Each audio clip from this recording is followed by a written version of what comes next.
Emma Ledger lived with her daughter Rose at the edge of a forested neighborhood. She loved living here, since these green surroundings usually woke both of them with the sound of birds chirping, rather than the sound of heavy traffic. But on this morning, a different strange noise cut through the silence. Before we start, smash the like button, and make sure to subscribe if you haven't, and hit that notification bell, so that you won't miss any new stories. It was a muffled thump at her front door, oddly heavy, as if someone had dropped a bag of potatoes on the porch. Emma, already up making coffee, paused and looked toward the door. She hesitated momentarily, unsure if she should even check, but curiosity won her over pretty quickly. She tiptoed across the hallway, careful not to wake Rose, who was still asleep. Emma peered through the peephole, not expecting something weird, but when she did, she instantly gasped and stumbled backward. Staring straight back at her, so close its breath fogged the glass, was a massive brown bear. Its nose was pressed up against the door. For a few moments, Emma froze, her heart pounding in her chest. She'd never seen a bear this close before, certainly not one bold enough to approach a home. Emma held her breath, unsure what to do next. Should she call someone, or just wait for it to leave on its own? The bear didn't growl or make any threatening moves. It just stood there, shifting its weight from paw to paw, occasionally sniffing around the doorframe. Emma watched, unsure if the bear could somehow see her through the peephole. It seemed patient, almost as if it was waiting for something. Eventually, the bear ambled away from the door and disappeared around the side of the house. Emma's hands shook as she let the curtain drop. He listened hard for more sounds, and told herself it must have been a fluke, just a wandering animal, but this would prove to be far from over. Later that morning, she told Rose about the encounter over breakfast. Rose's eyes went wide with curiosity. "A real bear? Did you take a picture?" Emma shook her head, forcing a smile. "No, I didn't think of it. Hopefully it's gone by now." Still, she found herself checking the yard often. Emma couldn't shake the uneasy feeling. The bear left behind. She texted a neighbor about what happened, and they joked about it, saying maybe the bear just wanted some breakfast too. Emma managed to laugh, but her eyes kept flicking to the window, searching for any sign of movement outside. That night, Emma double-checked the doors and windows, making sure everything was locked up tight. She even moved the trash bins farther away from the house, thinking that might discourage the bear from coming close to the building, since it might just have been searching for food inside the containers. As the sun set and the house settled into nightfall, Emma found herself listening for unusual sounds. Every creak of the old house made her jump.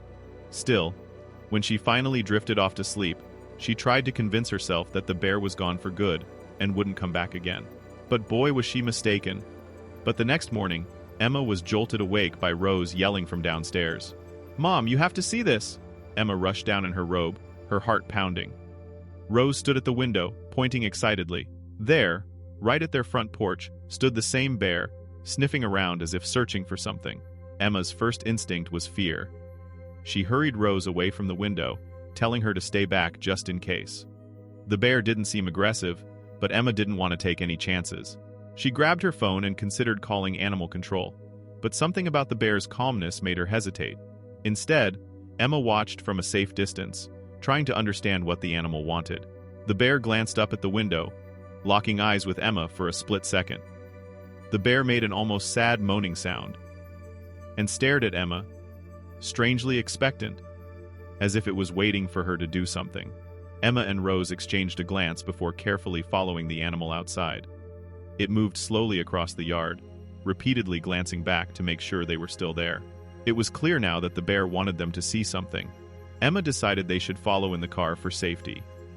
They hurried to the vehicle and kept their eyes on the bear as Emma started the engine. The bear walked down the driveway and onto the road, stopping occasionally to look back. Emma slowly drove after it. About 15 minutes later, the neighborhood faded behind them, and the surroundings became wilder. Houses disappeared, replaced by tall trees and thick forest. Emma wasn't sure if this was a good idea, but she continued driving beneath the dense branches. The road soon became rough and narrow, little more than a dirt path filled with rocks and roots. The car jolted as Emma carefully guided it forward. After a sharp bend, the trees opened briefly to reveal a steep canyon edge. The path ran dangerously close to the drop. Emma tightened her grip on the wheel as loose gravel slid beneath the tires. Rose clung to her seat as the car tilted slightly near the edge. Emma slowed down, carefully steering back toward the center of the path. Ahead of them, the bear stopped and looked back again, letting out another deep growl as if urging them to continue. As they drove deeper into the forest, the bear kept leading them forward, occasionally pausing to check that they were still following. Its growls grew more desperate with every mile. Branches scraped against the car, and dust rose behind them as the narrow road twisted through the woods. Rose leaned toward the window, trying to see where the bear was leading them. "Do you think we're almost there?" she whispered. Emma shook her head, unsure, but kept driving. After what felt like hours, the path finally seemed to level out, and the forest began to thin. The bear led them around a final bend where the trees parted to reveal a small, rocky clearing. Emma brought the car to a stop at the edge, unsure what they were supposed to find in this wild place. The bear moved to the center of the clearing and let out a deep, mournful cry. Then it hurried toward a patch of brambles and began pawing at the ground urgently. Emma and Rose stepped out of the car, drawn forward by the animal's distress. The bear kept glancing back to make sure they were following.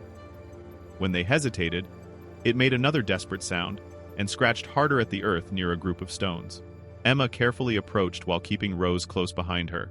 The bear stepped aside slightly, almost as if giving them room. Emma knelt down and looked where the animal had been digging. Hidden among the rocks and weeds was a narrow crevice in the ground. Emma leaned closer and peered into the darkness. After a moment, her eyes adjusted, and she suddenly gasped. Rose looked down as well and froze in shock. At the bottom of the crevice, nearly 3 meters below, a tiny bear cub was trapped between the narrow rock walls. It struggled weakly, letting out soft cries as it tried to climb out. Rose covered her mouth. "This must be her baby," she whispered. Behind them, the large bear let out another mournful groan. In that moment, everything made sense. The bear hadn't been threatening them. It had been asking for help. Rose looked at her mother with determination. "We have to help it, Mom." Emma nodded immediately. As a parent herself, she understood the desperation the mother bear must have felt. Emma hurried back to the car and pulled out a thick rope from the back.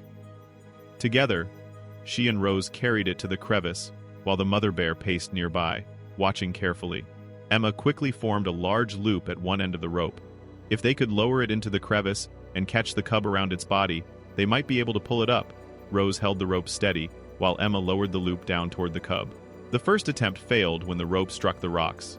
The second attempt came close, but the cub wriggled away at the wrong moment.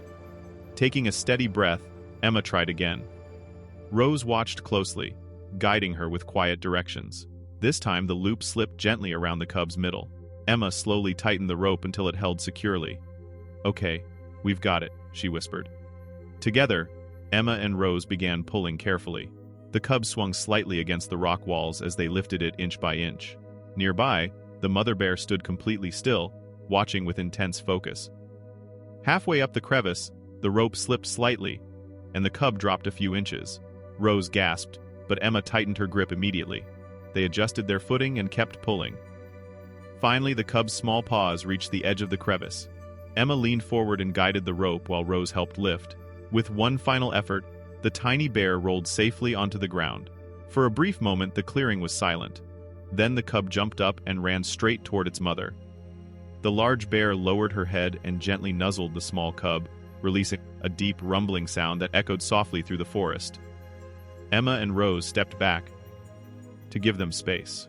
The mother bear carefully inspected her cub, sniffing its fur while the little animal pressed close to her side.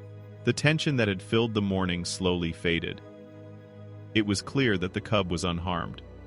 For a moment, the mother bear looked toward Emma and Rose. The gesture felt almost like a quiet acknowledgement of what they had done. Rose raised her hand and gave a small wave. Emma rested a hand on her daughter's shoulder as they stood together in the quiet clearing. After a moment, the mother bear gently nudged her cub, and the two animals began walking toward the dense forest. Step by step, they disappeared among the trees until the woods swallowed them completely. Emma and Rose remained standing beside the crevice for a long moment, the rope lying near their feet. What had begun with fear at their front door had turned into something extraordinary, a story neither of them would ever forget for the rest of their lives.